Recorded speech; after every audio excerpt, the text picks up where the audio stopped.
Today is July 10th, 2023. My name is Jocelyn, and I am interviewing Dr. Lisa Tran Liu on behalf of the Houston Asian American Archive. Dr. Tran is the executive director of the Institute of Biosciences and Bioengineering and also an associate teaching professor of the IBB in the Department of Chemistry. Thank you so much for taking the time out of your day to talk with me today. Thank you for having me. So, first, I'm just going to ask you some questions about your early life. So, when and where were you born? When and where was I born? I was born in 1985 here in Houston. And can you tell me about your household growing up, including the individuals you lived with? Yeah, so I have a set of parents who were both Vietnamese immigrants. And I am the youngest of three children in my immediate family. I have two older brothers, one who is 6 years older than I am, and one who is 4 years older than I am.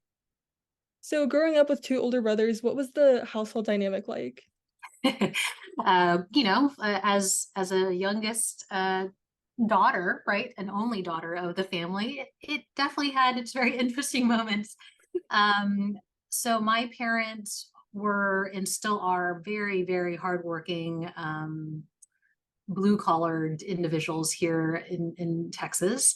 And so they started, as long as I remember, even perhaps before I was born, as just people who worked 10 plus hours a day. And so when I came into the picture, it always seemed like my brothers and I were always taking care of each other, because, because our parents were supporting us at their jobs, we barely saw them in our household. And we relied a lot on our neighbors and ourselves to, raise each other essentially whenever our parents were not there. But we were always financially okay. And that's what we're super thankful for our parents for. But a lot of the growing up that I experienced had a lot to do with my brothers always being there for me. That's really admirable. So what were your parents' occupations, and did they ever push you in any professional direction? Yeah, so my dad was actually someone who started college in Vietnam, and he was training to be a botanist and I guess the Eastern version of a pharmacist. But because of the Vietnam War, his education obviously halted. And unfortunately, when he came to the States, none of his education was carried over to the United States. And so he and my mother, who happened to be at that point a high school dropout, came to the States with no degrees, and the classic immigrant story of nothing on them but just a few bucks. Started at the very bottom of the business totem pole here, and so they worked up the convenience store and gas station chain until they saved enough money to run their own little tiny convenience store. And that's when they caught the entrepreneur bug. And since then, as long as I can remember, they've always owned a business, whether it was a convenience store at the very beginning, and we also owned a fortune cookie factory. In fact, like the only fortune cookie factory for like 13 or 15 years here in Houston. And then after that, my mom co-owned one of the bigger Asian grocery stores here in the Houston area, Welcome Food Center. And then now they currently own, I think, the only Asian market in College Station. Oh, wow. So what values did your parents emphasize in your upbringing that you think still resonate with you today? Yeah, so like to answer, I forgot to address the other part of the question that you had just asked of like whether there are any professions that they pushed me towards. I think their definition of success is very much driven by how much work you put into your profession, and therefore the amount of monetary benefit that you get out of it, um, and financial stability. I think that you produce on your own. And so in many ways, their definition of success has a lot to do with like owning your own business, because quite frankly, that was their own path that they created for themselves. And that was their definition of an American dream. So while they never really pushed me in a particular profession or like vocation per se, I think they've always nudged me towards like, have you ever thought about owning a business one day? Or have you ever thought about opening something up? Whatever little tiny bug that gets into their ear, and whether it's like a new restaurant concept or a bakery, because I love baking, or a tutoring, company because I love teaching.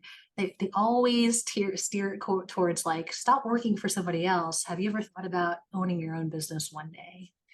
But yeah, so those are the principles that they've always steered us towards, of like making it your own, working really hard so that you eventually have financial stability.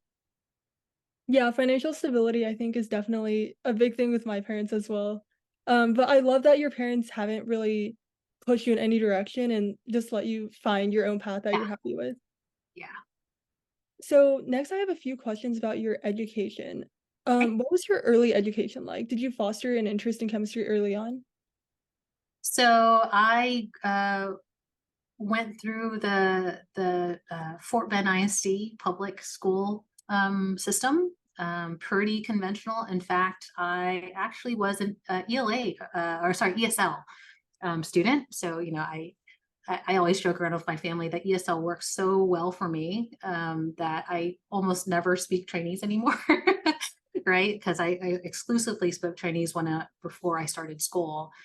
But because of my parents being business owners, they wanted us as their children to teach them English, to get them ahead in the business world here in the States, as opposed to them imposing Chinese on us for the sake of culture.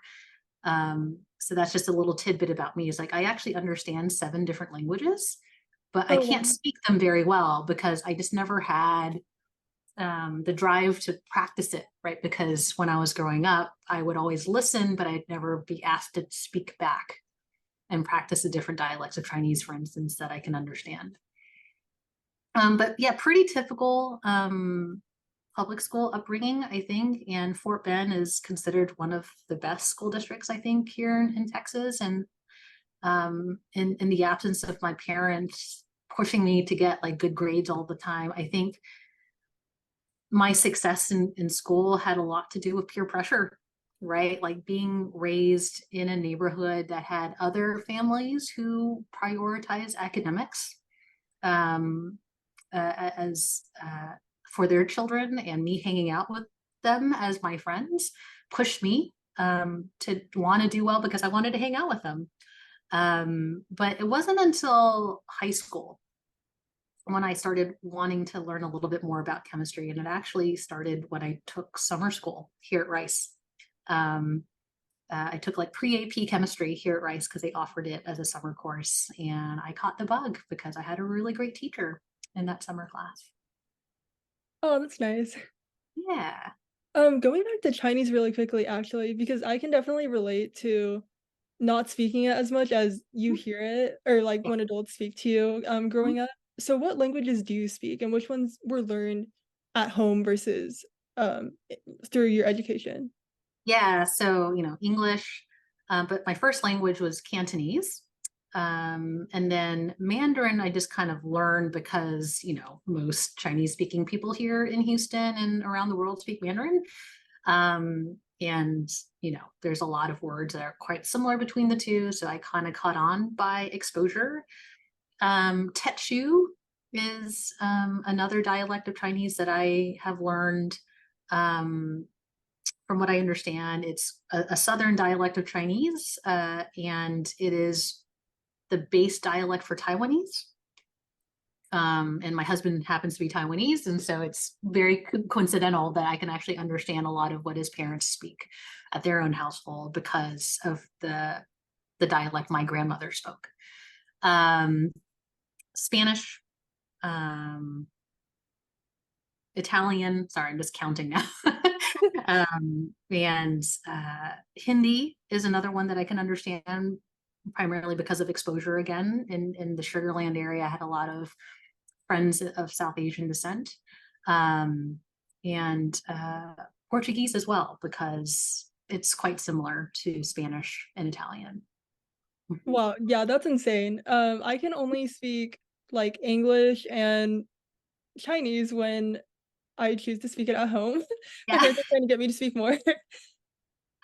I mean, again, So it's all about just like understanding, and I can get by listening to people and just responding with yes or no. no, me too. Like, Or calling my pointing at grandma on the things. phone, I'm always like, "Oh, yeah, for sure," and that's, like, the extent of my responses. That's right. So going back to your education, you earned your bachelor's, master's, and a PhD in chemistry at Rice. What appealed to you most about the field of chemistry, and why did you choose to stay at Rice for all 3 academic degrees? Um, so this is the spiel that I give to all of my Rice students. So I'm a divisional advisor at SID. And it all started because of my own divisional advisor when I was at SID about 20 years ago. Um, so being a child from Fort Bend ISD, and we were bred to be very, very high achieving students in that area.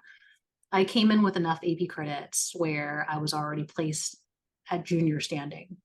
Yeah, I don't know how, but I ended up during a week needing to choose my major because back then there wasn't a lot of flexibility with like substitution courses. Like for instance, as you may know, like physics, there are two types of physics, but technically you could just replace one for the other if you change your mind, if you want to go down more towards the pre-med route or the not pre-med route. But back in my day when I was at Rice, you had to choose one or the other. And it was actually physics that I didn't take an AP course for or an exam for. And so that was the course that I had to decide during a week that would determine what I would major in at Rice. And, as much as we tell our student at Rice, like, don't worry about majoring until your second year, it wasn't until like a week before I started college that I had to figure out what I wanted to do. And, my own divisional advisor, his name is Lon Wilson, um, told me, don't worry, you got into Rice, which means that you have the ability to put your head and put your mind to do whatever you want to do, right? No matter what the path is, you have the ability to achieve it. Now it's a matter of figuring out what path is most amenable to you and how you approach life. So think about how you see the world and how you solve problems. And the way that he described it to me, and I already knew that I wanted to be more STEM driven, whether I wanted to be more bio related or living science related or physical science related. And he said, it doesn't matter which field that you pursue in STEM, but do you see the world or problems more like a top-down approach or a bottoms-up approach? And this is a common way of thinking and approaching STEM. Top-down approach means like, do you tend to like to take a survey of the world at large? And then whatever you find interesting, you could actually drill in and really specialize on that particular system or that particular organism or that particular phenomenon. Or you would the other way around where you're bottoms up, where you would rather learn the basic tools that are quite universal or translatable across whatever platform. And depending on what you're interested in, you build your blocks up to be able to achieve and explain and apply your knowledge to that particular topic of interest. And I said, that one, I like the second one, I like bottoms up. And he's like, well, that's how chemistry or physics tends to explain the world, right? As opposed to biology, where biologists tend to look at the ecosystem or the environment, and that's how they're trained. And then they drill into different topics. No one way is right or wrong. It's just how you perceive the world. And it just so happened that my divisional advisor was also a chemistry professor. And he said, why don't, and he's a very charismatic guy. And he was just like, why don't you consider, studying and majoring in chemistry? I was like, okay, I'll try it out. And I had already kind of liked it in high school. And yeah, so that's how I started on the chemistry route. And he also offered me a position to work in his lab here at Rice, my sophomore year, my second year at Rice. He also was a great supporter of teaching and engaging with students. And so I had told him that I've always thought about teaching as a profession too. And so he gave me a lot of flexibility to not only work in a lab, but gave me recommendations of where I could possibly get more teaching experience on campus, whether it is like peer tutoring or heck, I even worked at the Princeton Review to do like MCAT classes, like teach MCAT classes, or go to the medical center to do little workshops with nurses or, across town with elementary school students. So all of those experiences, in addition to research, made me realize at the end of Rice that like I didn't have the patience to teach anybody under the age of 18. um, but I also really liked teaching, and I really liked research. I really liked being able to explore um, something in the unknown and make it something my own and try to get down to something that works or something that's explainable. And I'm totally okay if a lot of things don't work, but I'm really problem driven, right? Like I will try my best to get to the answer or get down to the essence of it. And so when it came time to nearly graduating and taking those aspects into consideration, I asked myself, well, what's the next best step? Well, to buy myself some time, I think grad school sounds great because it's another 4+ years of doing research, but it also is applicable to if I want to teach people who are adults, right? In higher education, I have to get a degree, a higher degree. And in grad school, I stayed with Dr. Wilson here at Rice because the research that I had done as an undergraduate was successful and at a point where they needed somebody to carry forward that project to the next step, which was more, preclinical and clinical applications. And so I didn't want to give it up. And that's why I stayed here at Rice and had a really great time as a graduate student in the research world. But that time came around again when I was ready to defend and graduate from grad school. And I asked myself, what do I want to do? I still knew that I wanted to teach and I still liked doing science, but I didn't know how much science I wanted to do. But I put my application in every poll imaginable, whether it is for research focused positions or tenure track faculty positions or teaching positions or even science communication positions. But it actually wasn't until one interview that I had during my job search for a tenure track position in another state, during which my interviewer looked at my resume in front of me and he was, nodding his head and he's like, wow, right? Like you have quite a track record. And this job was actually for a teaching faculty position at that university. And he just looks at me, he's like, wow, this is like, you looks like you've done a lot. So why are you throwing all of that experience away just to teach? And something inside me just totally had a visceral reaction. And I defended myself. I was like, well, that just makes me a better teacher to be able to relate more to science. And I don't necessarily have to do research in order to talk science to my students. So I could spend more time with them. I think at that moment, I really did feel very strongly towards teaching over research, even though I knew that I could do both. And it also wasn't until that moment that, again, coincidentally, one of my mentors here at Rice in the chemistry department, he had recently accepted a position to become the dean of undergraduates here at Rice. And he is considered one of the best educators here on Rice campus. His name is John Hutchinson.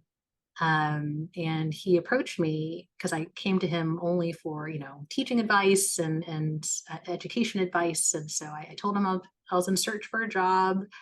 I wasn't really thinking about staying here at Rice, but he's like, well, you know what? If you're ever interested in sticking around Rice, I have this crazy idea and I need to hire someone to kind of see it through. But since I'm going to be the next dean of undergraduates, so at first the conversation was more about brainstorming about what this idea could be, but eventually turned into something more serious for me to consider as a job. And sure enough, I accepted the position in 2012 to stay on as a teaching faculty member at Rice, to turn general chemistry on its head and teach it in a more student active learning approach. So it used to be taught in Keck 100 and one of the big lecture halls on campus, and now it's being taught in Brockman 101 and the small tables of 6, and it totally does not look like how general chemistry was taught in years past. It's a lot more student conversations and data driven than a typical Gen Chem class. There you go. I think a lot of it has to do with like timing and coincidence and opportunity. Yeah, I think it's so such a fitting story that you went from taking this pre-AP chemistry class at Rice in high school to, like, here you are now. And Yeah. also, yeah, I read about the changes that you made in the chemistry, like, Gen Chem curriculum, and I think it's really admirable that you implemented those changes that you thought would make the learning experience more holistic in a way versus the Mhm. traditional way that it used to be taught. Yeah, like the driving force behind or driving philosophy behind how my colleagues and I have been teaching journal chemistry for the, more than 10 years now as a team is that we want to teach science like how science is done, right? Which is unfortunately not how most science classes are taught in high school and in college, right? Typically, you are expected to do a chapter reading, come to class, passively learn to review the same content that you read in the book, and then are expected to be able to be assessed on that material through a quiz or an exam, and then you kind of rinse and repeat. But in my opinion, that takes the fun out of science, right? I think when you think about the exciting aspects of science, whether you are a political science major or any science major, it's all about collecting that data, and then sitting down and puzzling over what is that data telling you about the world, about your population, about your data set or your group that you're studying, to make a model, right? And then to be able to validate that model and then to challenge it, and then refine it, right? And so that's how we approach general chemistry, that we actually give the data that, the very data that is used to prove the atomic molecular theory, the existence of atoms, right? That you would have otherwise just read in a textbook in high school. But we have our students literally walk through the gas volume data and the mass data so that they feel empowered that they too can be like John Dalton, who concluded that atoms must exist. And that feels very empowering and very exciting, I think. Yeah, definitely. So along the way throughout your educational journey, what hardships did you face, and did you ever even consider changing your major? Oh, yeah, a lot of hardships, I think. And ever considered changing my major? Yeah, all the time. I think, and I see it a lot now with the undergraduates, like every single class of undergraduates that I help advise, there's nothing that you can do to speed it up, right? Like to avoid all of the things, because internally, I think each individual has to convince themselves that either they're sticking something out or they have to change, right? No matter what advice you are given. Um, I think I'm sure you can understand, even though you are in social sciences, that like there is always this pressure of pre-med, or being pre-med at Rice, because it seemed like everybody around you is Yeah, pre-med. my roommate's pre-med, so yeah. Yeah, there you go, right? Like, and so you kind of feel like, should I also be doing it too? Because seems like everybody is like everybody else is doing it. I've also, considered being a social science major because like I was like, that sounds cool, and I've never heard of it, but I just never felt like I had the time or wasn't motivated enough to learn more about it, or perhaps I wasn't surrounded by people to educate me on it. But instead, the people who were there to expose me to what they considered to be exciting happened to be chemistry professors and classmates in STEM. Um, so even though I always had second guesses about what I wanted to study, it has a lot to do with the people who you surround yourself with. Um, I Perhaps I could have chosen another major and I would find something else besides chemistry more interesting. It's just again about what you're exposed to and the timing of it all.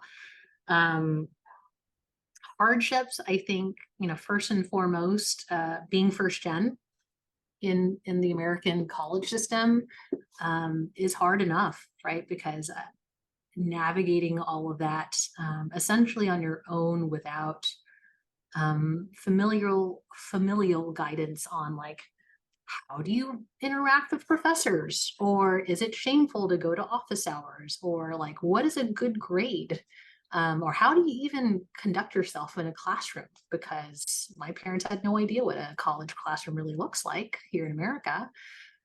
um, it's just an added level of cognitive load that you just have to deal with if you want to get through college. And then of course in STEM, being a female is another thing, and being, not white is also another hardship. Just not having someone who actually looks like you can be challenging, but again, it's finding the people who support you in your efforts, and they don't necessarily have to look like you. And I think nowadays we really strive for DEI and making sure that we look like we have people who look like our students, because that is a big impact. But just 10, 20 years ago when I was at Rice as a student, those were not things that we prioritized. And so perhaps, in an effort to succeed on my own, it's just finding allies. And they don't necessarily have to look like me, because quite frankly, not many people at Rice look like me. But there are clearly people here who care about what I do. And again, just putting yourself out there and finding out who can speak for me in my absence, or who can look out for opportunities for me. So yeah, those are the hardships, I think. And then the last thing with regards to science is I was also on this wave of research where interdisciplinarity was about to start. So I went to grad school in 2007, didn't graduate until 2012. That was a time when, people started thinking about clinical translation a lot more in a more formalized way, and also figuring out opportunities and mechanisms to crosstalk in different departments, between different departments, to achieve big goals or common goals. And despite the fact that we're across from a medical center here at Rice, which we're super fortunate to be at, there weren't a lot of collaborations back then, beyond the chemistry department or whatever unit that you belonged in. And so my PhD work was one of the very first at Rice that went for it, that really required an interdisciplinary team of not only scientists, but physicians and physician techs and administrators to be able to see it through collectively. And I got a lot of pushback for that too in the science world, or at least here at Rice, for, not being, how would I describe it? Whether I was doing enough chemistry as a chemistry student. And so during my defense, one person had asked me, why do I deserve a chemistry PhD? Since I might not be doing enough chemistry. And so it's just this cultural change of the fact that this is status quo, but in order to get to the goal that you want, you kind of have to think outside the box. And, to address big world problems, you kind of have to have a diverse group of people with different perspectives and abilities to achieve it. Yeah, for sure. And I love that you have translated your perspective on interdisciplinary studies into even your own courses. And that in turn influences your students today, which I think is so great. Um, Yeah, that's in essence exactly what I model the classes that I teach now, based off of, which is just, what did I wish I had? Or what did I wish people had taught me, yeah. better navigate interdisciplinary research? So I guess with the students you teach today, what do you think are most needed to enhance written or oral communications, and for other Asian Americans who are growing up in a culture who aren't necessarily used to comfortably expressing their ideas?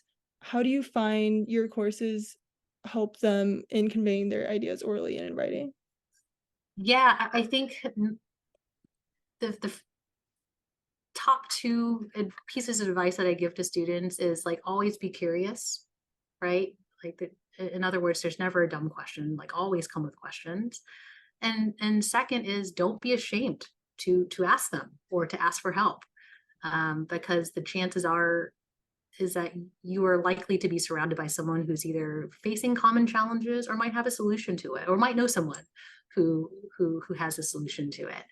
And so a lot of the the framework of the classes that I co-teach with my colleagues here on campus is about just creating a safe, supportive environment for our graduate students who are oftentimes, again, like assigned to a lab with one research advisor.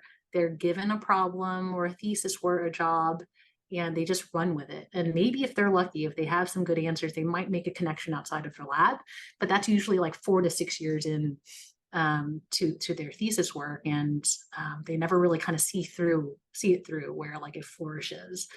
So wouldn't it be amazing if you kind of train our students where they start off with that mentality of, yeah, sure, I have a question, but let's start networking and let's start sharing my problem or my project and being able to communicate not just in my own lingo as a chemist, but be able to explain it to a political scientist about what's exciting about what I'm doing in the laboratory, in hopes that that person can relate and be able to ask more questions and have conversations with me. And that might blossom into another set of questions that we can go in on together. And that usually gets our students much more motivated if it is something that they create themselves as a student-led team. So yeah, so I think, again, it's just like always be curious, but most importantly, don't be ashamed, like too ashamed to ask those questions out loud and make those connections with other people. Yeah, for sure. I think that's a good lesson for anyone in life. Um, Mhm. so going back to your time in undergrad, you were in Sidbridge, right? That's right. So what were your favorite memories from Sidbridge, and what unique traditions do you have? So Sid definitely exists as the same mentality of we're just different and we're always standing apart because of our big tall building and we're the tallest and we're the biggest and the best. Um, and I really appreciate how that always remains the same. One of my one of the fondest things that I always loved about Sid is that back then it was definitely one of the smaller colleges. And even though um, even though the building um, defined our identity, it really did help our culture as well. And no matter who walked into that building, you could actually see people walk into the main lobby from the commons, and you know everybody. Um, and that's what I loved most about Sid. Now, Sid is now in a bigger building and has a different culture, and I totally embrace it. But my memories as a student was about that small community. Some of the best traditions that I really liked included Vadering, which they still do, I think. Not sure about how COVID really affected things, but Vadering was definitely one of them. Balcony ball was a really cool one back then. I don't know whether you've ever heard of it before, but now that they're tearing down Sid, it might be hard to remember now. But we had 6 balconies. And on a Friday afternoon, usually during Fridays in the quad, right? Like usually most colleges have little social hours on Friday afternoons. Someone would start on the second floor lobby balcony, take like a little kickball, little rubber ball. And the object of the game is to be able to relay the ball upwards to 7, right? So that there's always 1 or 2 people on each balcony, and the object of the game is to toss it up to the next floor until you collectively get it up to the 7th floor. So yeah, that was always a fun thing to do. That sounds fun, yeah. It's nice to hear, like, the insider's perspective on Sid coming from someone on Baker, um, so I guess from your college placement in Sid, did that Mhm. influence your decision to go on to become an RA, at Sid from 2018 to 2020? Absolutely. Yeah. So I I wasn't even really thinking about being an RA. I had previously been a divisional advisor and associate at Duncan College when I started uh, at Rice as a teaching professor or teaching faculty member. But it wasn't until one of my colleagues on campus, Carissa Zimmerman, was interested in applying to be an RA at Weiss, and she was pretty set on applying to Weiss. I think it was also Baker at the time. Um, and she's like, well, I'm not going to do it unless I have a friend who does it. So peer pressure still works at the age of 35. And So she asked me if I would consider. I'm like, okay, well, it was Weiss, Baker, and Sid. I'm like, okay, well, if I'm gonna do it, I guess I would do Sid because I like Sid. And so sure enough, we got considered and eventually we got selected. Oh, that's such a good story. So now going on to a little bit about your career, you currently teach a very popular course at Rice, the chemistry of cooking. Can you Mhm. tell us about this course and how it connects to your personal interests? You mentioned that growing up you liked baking a lot. Yeah, so chemistry of cooking is a 100 level, general ed course at Rice that teaches students from all walks of life and majors about the perception, transformation, and perception. Perception, transformation, and just the consumption of food, and the process of cooking as a way to learn about science and chemistry in particular. Um, it all started back in 2014, and it was slightly inspired by the fact that I had previously co-taught a similar course of like similar vein known as the chemistry of art with my colleague Ken Whitmire. And that course is like, again, very similar to perception, transformation, and preservation of art through the lens of science. And very similar to that course, the cooking course is modeled from it, where one day out of the week we would talk about the theory of a given topic in food and cooking, and to learn about the science behind that concept or that dish or that genre of food. And then a second day out of the week we would go into the North Servery kitchen and have a quote unquote lab activity that should exemplify or demonstrate those concepts that we covered earlier that week. Now, those lab activities are not really labs; it's more about cooking, and most oftentimes the products that the students make are quite edible and enjoyable. Some of those activities are uh, more subjective, where they're just following a recipe and they're using the techniques that we covered in class. But other ones are a little bit more methodical and analytical, where students would be tasked to change one little variable of a base recipe to see how that might alter the outcome of that final product. And then so every single group would have a different variable, and then they would all come together and be able to have a conversation about what is it about the different variables or aspects or ingredients that affects that recipe. And then in essence, can you develop your own perfect recipe, so to say, for your own palate and your own perception and preferences. And I think a lot of, in addition to kind of riding the foodie wave of late, uh, one of the more exciting things about the class is the final presentation, where I base it a lot off of like reality food shows and competitions. My student lab groups would get together and plan out a whole, dish, if not a set of dishes that they not only make the recipe for, but they actually cook it to a panel of judges. So very Top Chef like. And they have to serve it to this panel of judges, and those judges would include not only the president of Rice and the provost of Rice, but also Rice chefs and local chefs here in Houston who might be celebrity chefs, and then also current students and faculty members. Um, and while those judges eat your food, the students would have to give a 10 to 15-minute science presentation on the food that they made, in hopes that they can demonstrate their ability to explain science to a broad audience, right? So in addition to learning some chemistry and learning some culinary arts, I think one of the end goals, kind of connecting to some of my other mantras here at Rice, is to demonstrate that you can communicate across a broad audience to make sure that you can get to the important points and to maybe teach some science to non-science people in the audience. Yeah, that sounds so fun. So is there a recipe that you think you've developed that would be your perfect recipe? So yes, I mean, I've developed a lot of my own recipes, but that's the thing, right? Like the definition of perfection is highly dependent on the palate of the taster or the eye of the beholder.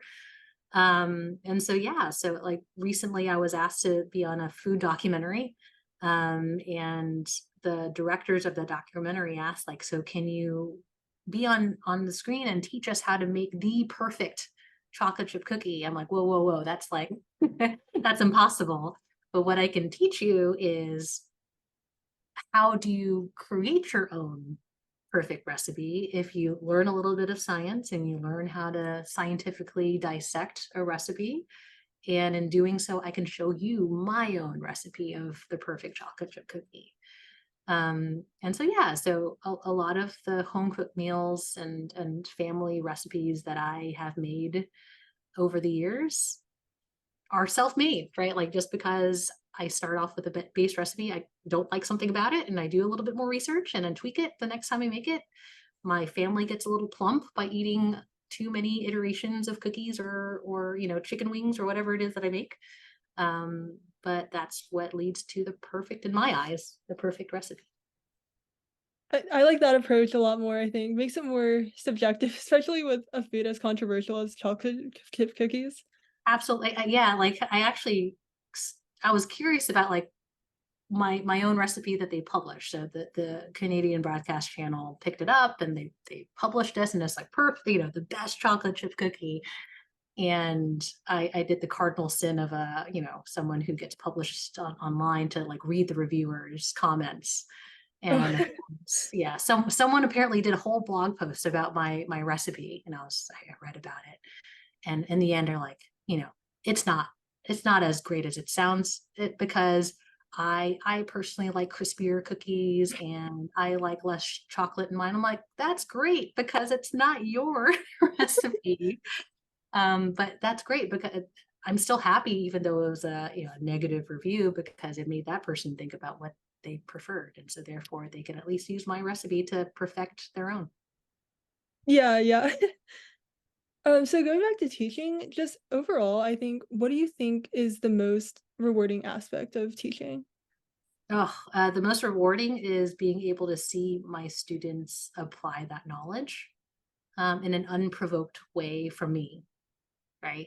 And that's why I oftentimes really adore the chemistry of cooking class, because it is the most relatable to the general public. And so some of the fondest successes that I hear from my students is whenever they go home to visit their family. When I used to teach it in the fall semester, so during Thanksgiving break, they'd come back and be like, oh my goodness, Dr. Tran, I saved Thanksgiving dinner because we ran out of baking soda, and my mom was freaking out because all the stores were closed, but you taught me, Dr. Tran, that baking powder could be a substitute, and as long as you do A, B, C, D, E, that's amazing, right? Like, because that demonstrates not only were they able to retain the knowledge, but actually be able to apply it and understand the principles behind it. Um, that makes me really happy. Now, Gen Chem, probably like those principles aren't as immediately applicable, but clearly, yes. Like when you think about like whether they succeed as a biologist, understanding gas vesicle formation, I don't know, or even as a political science major who learns that like you need to be able to develop a sound model um, that is able to to refute bad data, and if it is challenged, then how do you actually modify your model, like whether it is science that I'm teaching or just logic that I'm teaching, and being critical about data. And I see my students do it, I consider that success. Yeah, for sure. So moving on to your role as the executive director of the IBB, can you tell us Mhm. more about this position and what you enjoy the most about it? Yeah, so the Institute of Biosciences and Bioengineering has been around Rice for over 30 years now. And it's one of the very first research institutes on campus. And what that means is that it is an entity that attracts groups from different walks of life, academic walks of life outside of their departments. And for lack of a better term, like play in the sandbox together. So even though I said, when I was a graduate student, that was kind of the burgeoning times of interdisciplinary research. Rice technically has been doing interdisciplinary research, but they didn't really associate it in the same ways as it does now, because back then the research institutes brought people together from chemistry, from biology, physics, engineering, to have these conversations with one another. But then they often went off on their own and brought that knowledge back into their own labs, and they kept to themselves and whatnot. And it wasn't as common as nowadays, where those conversations would lead to connections and collaborative partnerships, and they would be on grant proposals together, or article, publications together, or patents together. And so that's what really drove me to IBB, because it's in essence one of the many media on campus that allows for what I love to do, to be done on a daily basis, where my job is to find ways to bring people together, to find common challenges and synergies, so that they could push forward on campus and beyond. So I actually started off as a program manager here in the IBB, to create the interdisciplinary curriculum that we were just talking about. And long story short, I just started accumulating more and more educational programs while here at the IBB.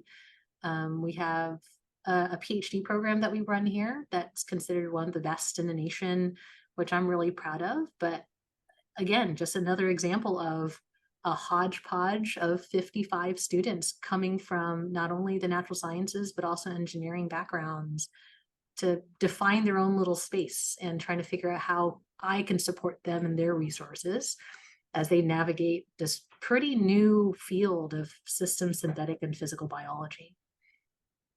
And then most recently, because of President DeRoche coming into office, and a lot of other leadership positions opening up, the former executive director of the IBB was offered a higher position at Rice, and so there was a place to be filled, and so I had accepted the executive director position this past November.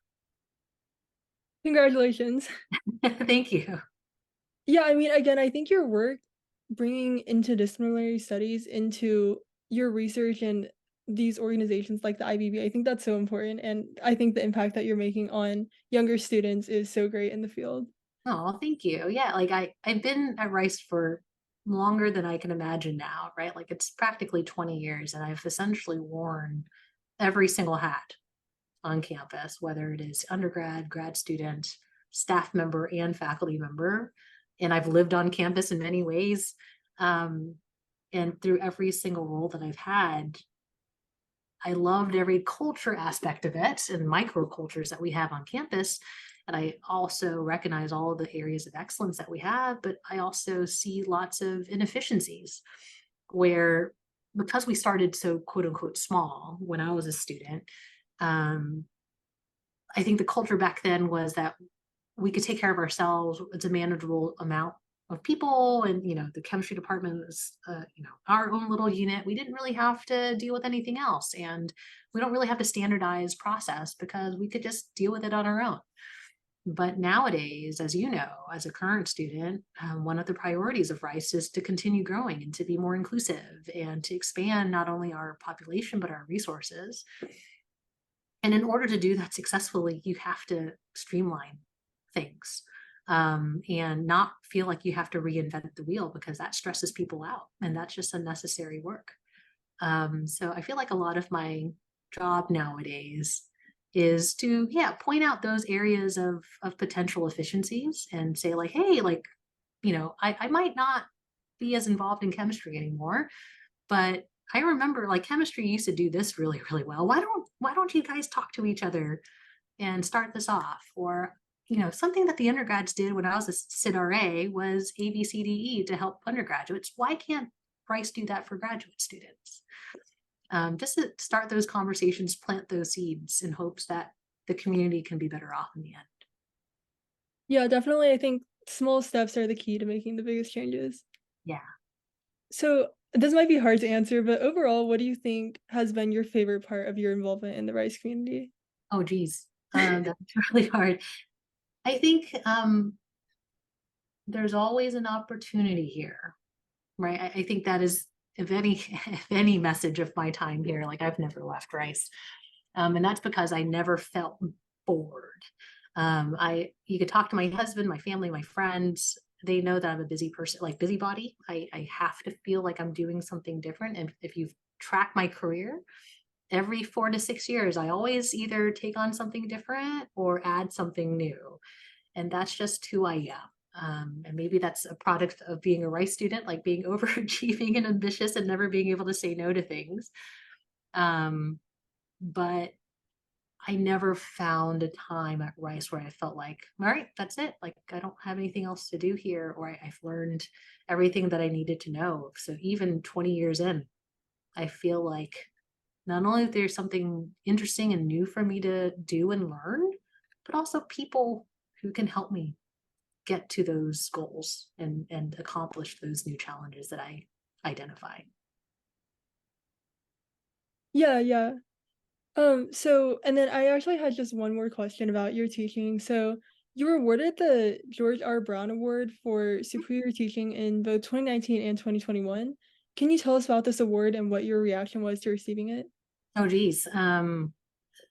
Very elated and very proud, very humbled at the same time. So Rice has annual teaching awards. So every single year for the Brown Teaching Awards, the university actually has a university committee that collects votes from recent alumni from Rice. I believe it's 2, 3, and 5 years post graduation. And the ballot asks these alumni to nominate and to identify faculty or instructors who they've had in their time at Rice that they felt had the biggest impact on their time at Rice and beyond. And so that's the university's way of measuring, lasting impact that instructors have on our students beyond the time that they're here on campus. And so every year, the university and this committee would identify the top 10 instructors for that given year. The first actually is, they get a very unique award in the Brown Teaching Award series, and then the remaining 9 are also part of that group too. So if you're one of the top 10, it's an amazing feeling because that means that you did a wonderful job.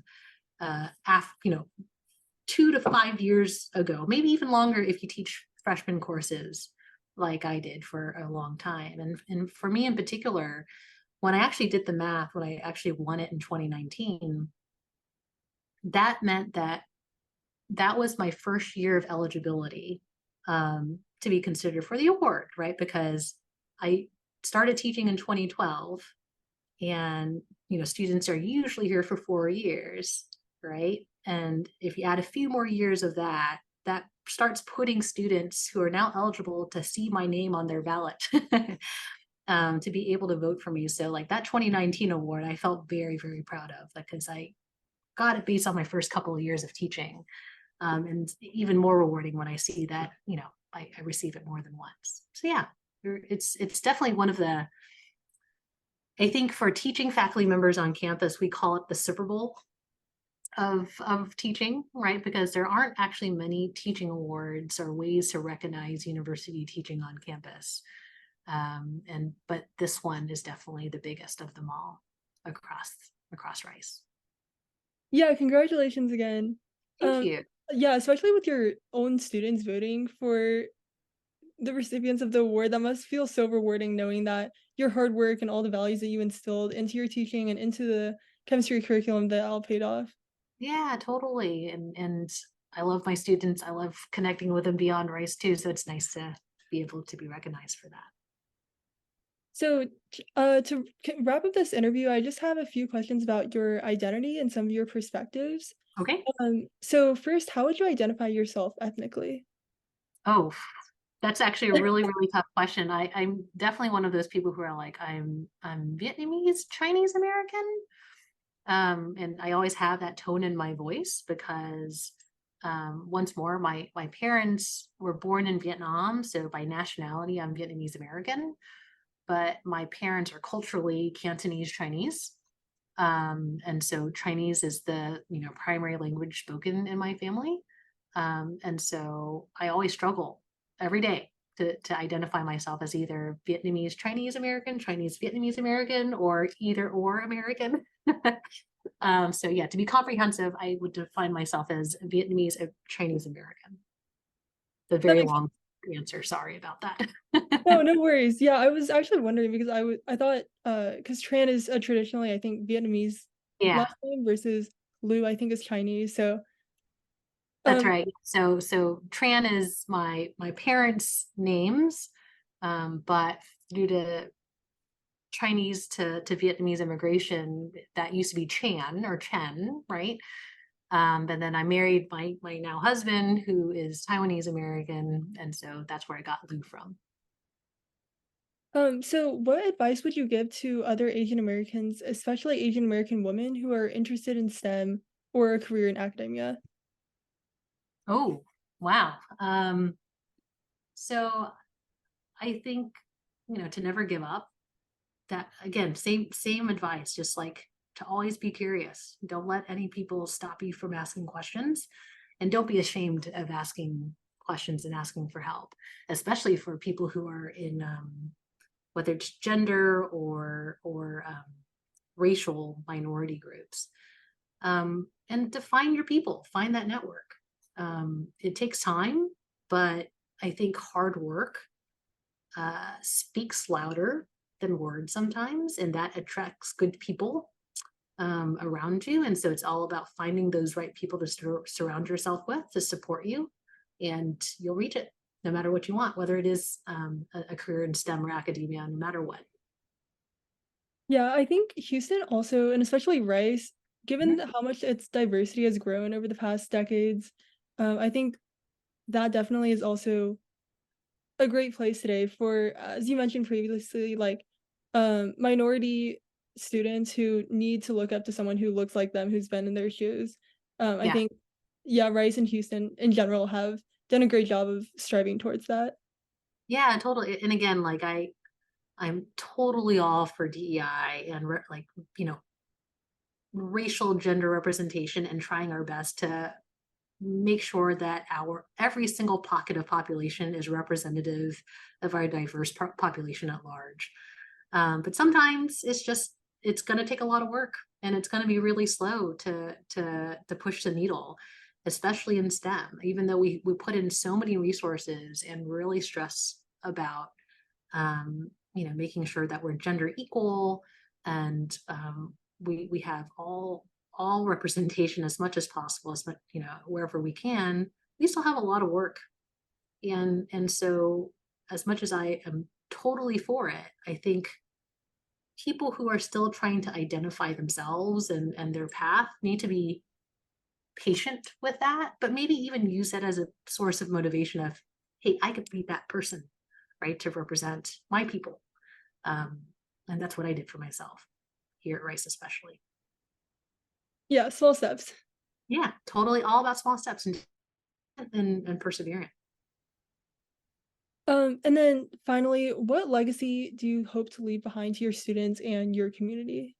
Oh my goodness. Oh, that's so hard to answer. Oh, what type of legacy?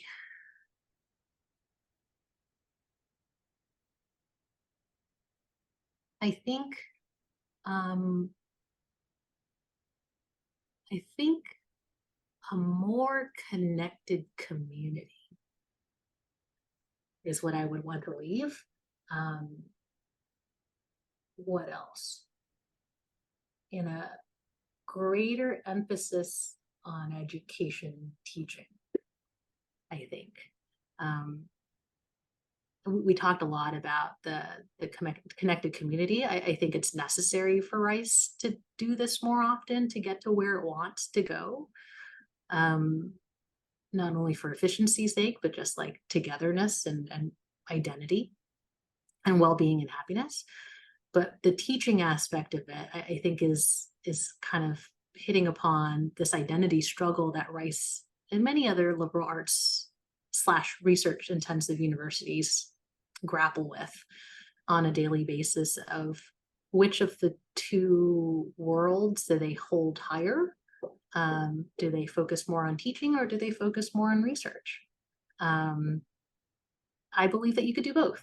I think a lot of people think it's either one or the other, but I think you can achieve a balance of it. And I hope my legacy is that we achieve some equality in it. Yeah, and I mean, so far, I think you've done an amazing job. Oh, thank you. Thank you so much. So before we end things, is there anything else you'd like to share that we didn't cover throughout the course of this interview? Oh, I don't think so. I mean, thank you so much for this interview, and everything that we talked about definitely resonates with me professionally, but also personally. I have, two daughters myself. So all of these values I hope to pass along to my own kids.